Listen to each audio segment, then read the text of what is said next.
Hello, my name is Judith and I welcome you to my channel Cordial Couture. For those of you who are new to my channel, I am an intermediate level sewist and I sew in my spare time, which is not really that much. And I use the Lutterloh system to draft and make my garments. I purchased the Lutterloh system about a little over a year ago, and I decided to do a YouTube channel to just share my experiences so that others who have this system might see what the results of the different garments are, those who are thinking of buying it. I'm not paid at all by Lutterloh or by anybody else. I'm just doing it to share my experience with you. And the last time in our last video we left off, I said that I was going to make a skirt with this velvet corduroy. And I drafted my pattern and everything to realize I didn't have enough fabric. And I noticed, and I looked at other patterns too, but I realized that I didn't have enough fabric at all because I hadn't realized that this fabric had stretch in it. It doesn't stretch this way, and I was wrapping it around myself this way to say I have enough, but the stretch goes this way, and this way I don't have enough to go around for a skirt, because it's important that the stretch goes around our body, because if it goes in the other way, it's going to stretch the weird. So this project is set aside for now. I'll find something else to do with that. Then I said the next project I was going to take on was do a pair of jeans. So this is in a recent supplement, a pair of jeans like this. So I used the top down center out method for adjusting my garment. So I did my half toile to realize it was really high waisted and the pant legs were really wide and it didn't suit me. So I set this project aside, but I was planning on using for that, I had purchased jeans material on Etsy. Actually, I paid quite a bit for it, so I want to make sure that when I do make something out of this, that I get it right. So that is for a future project as well. So that set me back quite a few because I did two projects to trace the patterns and everything, to end up deciding to use a pattern from supplement 338, which is a recent supplement.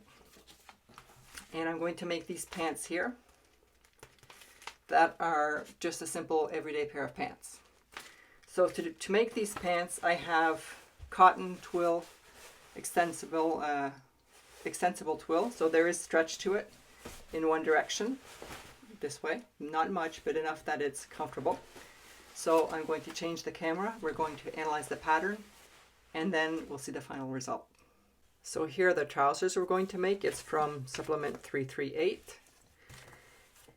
And again, here we have a front fly. We have pockets on the front, on the back, similar type of pockets. We have back darts, a waistband with belt loops, and it's a rather straight but wide leg jeans. And we have here the approximate quantity of fabric we want. So these are simple pants to make. Everything here, because it's pants, is below the waist, is measured with your hip measurement. And then here we have the back leg. HM is the back middle. B is for the back. Z or Z, however where you are, is for the leg, the pants. So you have a dart. You're going to place your pocket here. You have your straight of grain.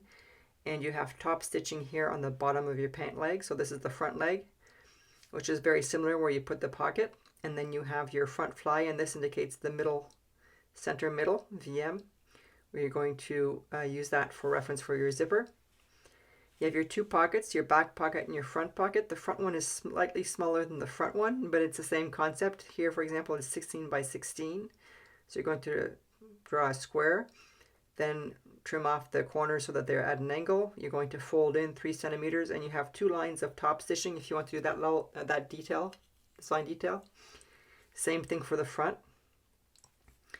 We have 5 belt loops here, 6 by 3 centimeters, and then we have the waistband, which is 8 centimeters, so which means it's really 4 when you fold it in half.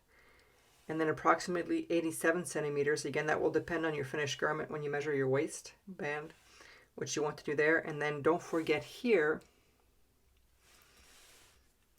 that you've got a small line and a button, so you have to just extend it a bit to allow for the buttonhole. So I'm going to cut out my fabric and we'll start assembling the pants. Okay, so I cut out my pattern pieces after having adjusted them with a top down center out. For this project I used the 118 centimeter hip width, and all I had to do for this, there's no front pockets or anything, is just increase the size on the end here so that I have more room for my stomach. So what I've done here is I've pinned my darts here on both pieces. I'm going to sew those darts, and at the same time I'm going to prepare the pockets. So this is what the pocket traced out looks like. It's 100 and I think it's, no, it's, sorry, it's 16 or 13 centimeters square. So the inside line here is supposed to be a square. I added seam allowances. Then here it said 3 centimeters, so I put a line here, and then I traced diagonal lines here. So what I'm going to do with that is I'm not sure you have to do the seam allowance on the top, but I did. So once like this, I'm going to fold it over to the line, and then once more. So I have 3 folds. You might only have 2 if you don't do the top seam allowance.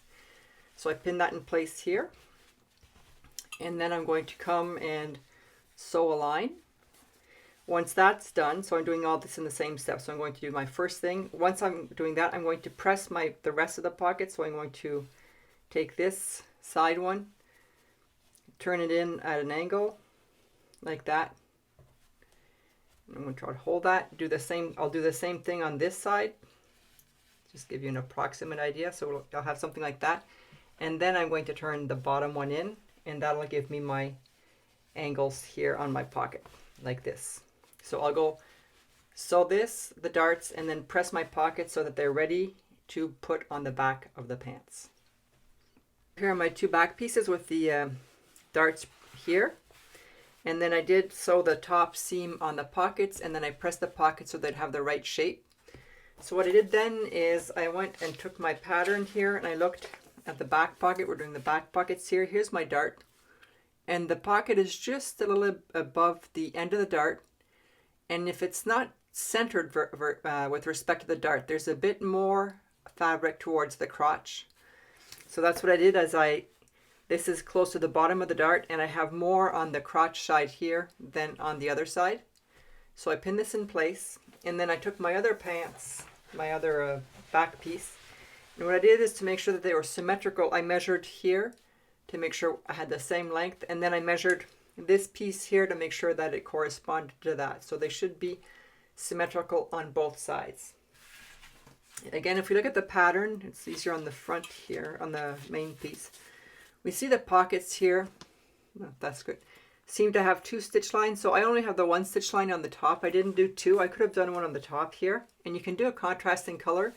I'm not, because I want to keep these pants to be both casual and maybe a bit more dressed up, so I'm just keeping them as plain as possible. But you could do a different, like silver or gray colored thread. That would be nice on, this is dark blue. So I have 1 stitch here, but then I'm going to do 2 stitches around the 3 sides. So I'll do one that's very, very close to the edge here so that it doesn't turn in like this and then one that's a bit further in. So 2 stitch lines on 3 sides of these pockets. I'm going to do that, and we'll be back for the next step. Here's my pocket. It's sewn, and I really sewed close to the edge so you can't flip the, and then I did the second stitching. I forgot to mention when you do pockets to do on the top here to reinforce your stitching, at least on the inside seam, because when you put our phones or whatever, sometimes they tend to tear, so you want to reinforce that. So we have the back leg. Now I have the front leg. We're going to put right sides together. And we're going to pin all along the outside of the leg here. So you're going to pin all the way to the bottom.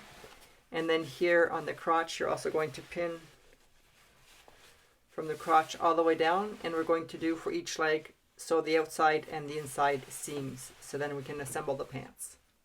So my legs are sewn. I sewed the inside seam and I overlocked it.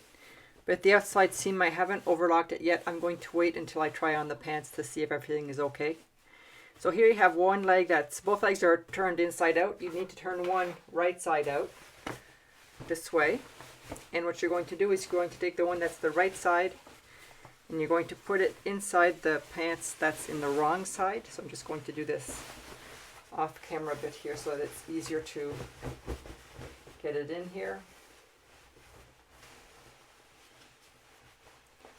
And what you want is that your crotch seams align here. So your inside crotch seams need to align so the seams right up against each other. You're going to pin that in place.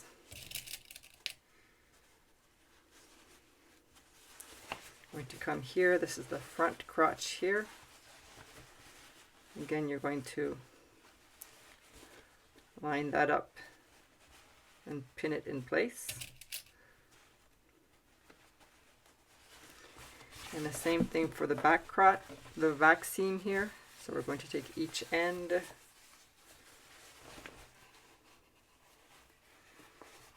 line them up.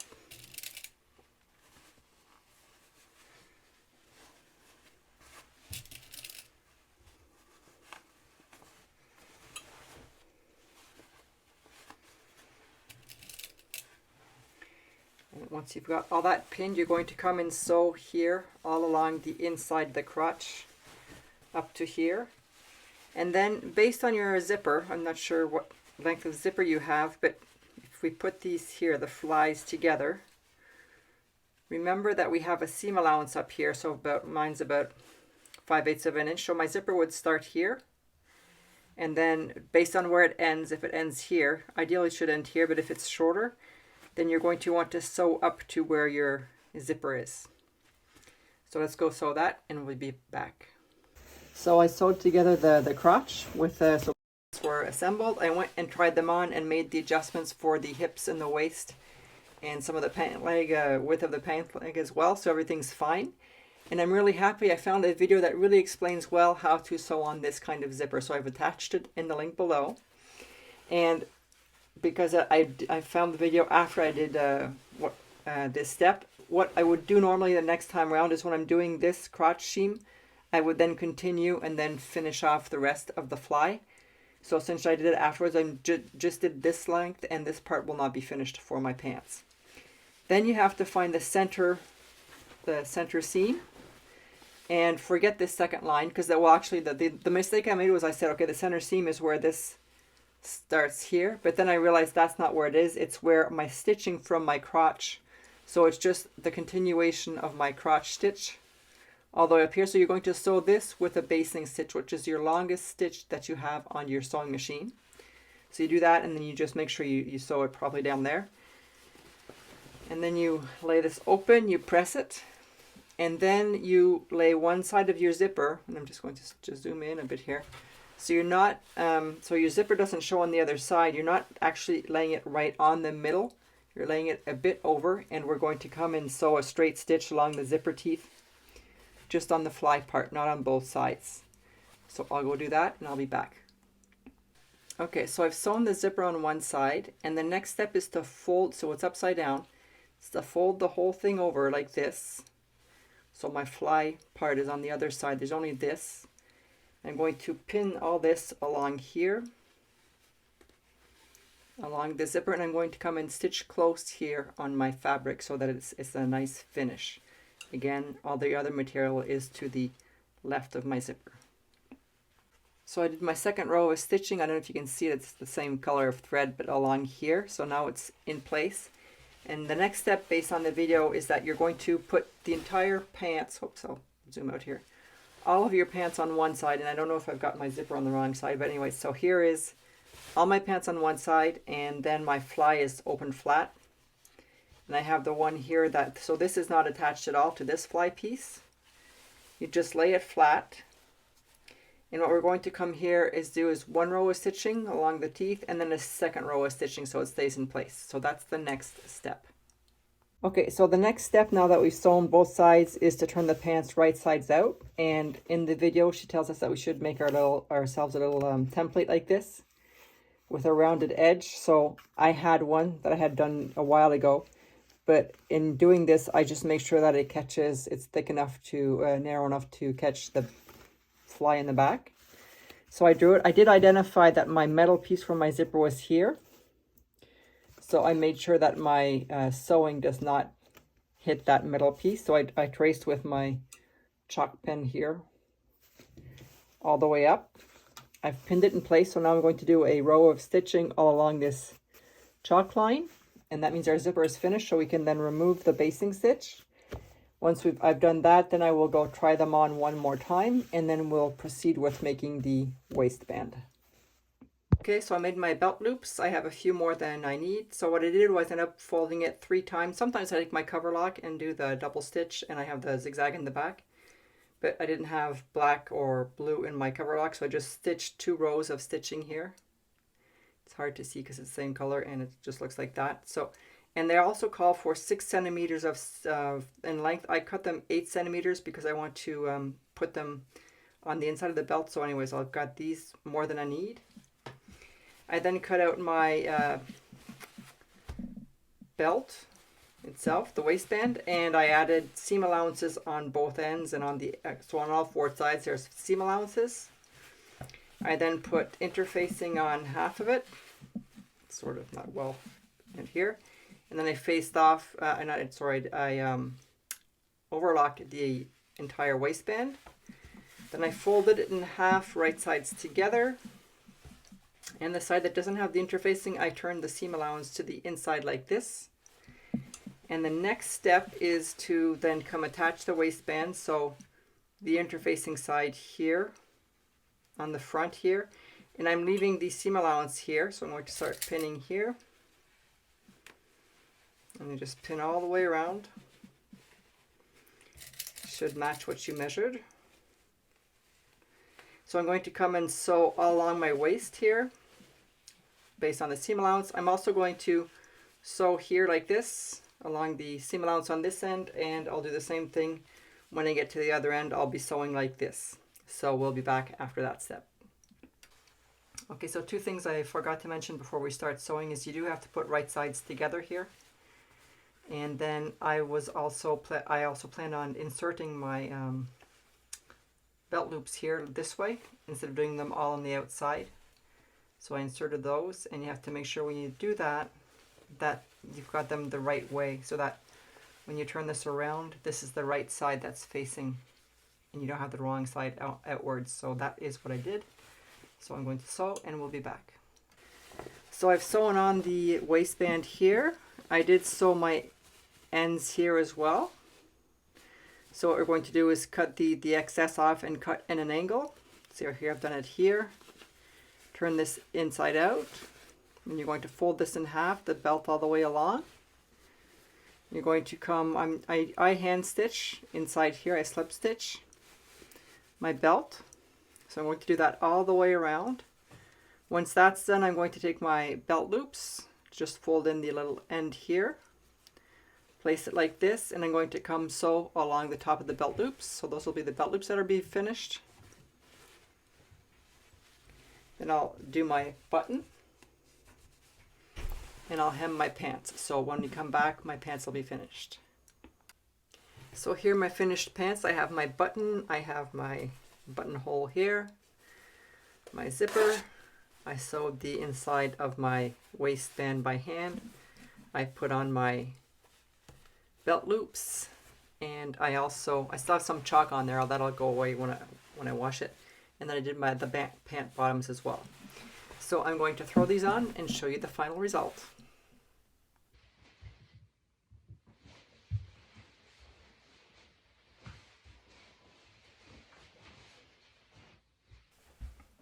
So there you have it. Those are my pants. I'm really happy with the way the zipper turned out. The pants themselves as well. So I think I've got the right method for putting in a zipper, and it's the second time I've used top down, center out. I really want to thank the person who recommended that method for me. And what I realized is that what I need to do is I use my hip measurement for the inner leg and the crotch, and then just add extra fabric on the outsides to account for my stomach. So what's my next project? We're at the end of November, and I've got this crazy idea to make a dress for Christmas. I'm not sure I'm going to be able to do it, but I found this fabric. It's kind of an unusual fabric. It's synthetic. It's got a nice drape to it. So here, if I bring it in, it's got like gold and silver like this. And it might not be the most comfortable fabric, but that's okay. If it looks nice for Christmas, that's okay. So I'm not using a supplement. I'm using my regular booklet, and it's this yellow dress that I'm going to do for knit fabric. I'm not sure yet if I'm going to do this collar or if I'm going to do a turtleneck collar. But anyways, that's the plan. Wish me luck. So if you like this video, hit a thumbs up. Subscribe if you're not already subscribed. And of course, I encourage you to share the videos with others as well. So we'll see each other next time and we'll find out if I'm able to make this dress. Have a great day.